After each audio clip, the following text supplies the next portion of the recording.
నిర్గమకాండము 3వ అధ్యాయము 11వ వచనము. దేవుడు తన బలంతో నింపి మోషేని గొప్ప నాయకునిగా ఇశ్రాయేలు ప్రజలను విడిపించడానికి ఫరోను ఎదిరించడానికి దేవుడు ఏర్పాటు చేసుకున్నాడు. నీ జీవితంలో కూడా దేవుని యొక్క కార్యంలో ఆలస్యం కావడానికి కొన్ని కారణాలు ఏంటంటే, నీ బలంతో నువ్వు ప్రయత్నం చేస్తున్నావు, నీ జ్ఞానంతో నువ్వు ప్రయత్నం చేస్తున్నావు.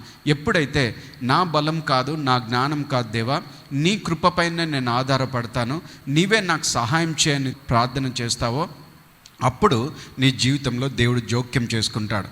40 సంవత్సరాలు మోషే మారడానికి సమయం పట్టింది, కానీ అదే సమయంలో 40 సంవత్సరాలుగా దేవుడు కూడా ఆ సమయం కోసం ఎదురు చూస్తున్నాడు.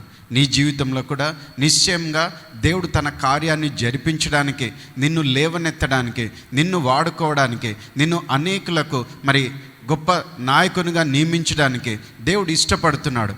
ఆమేన్.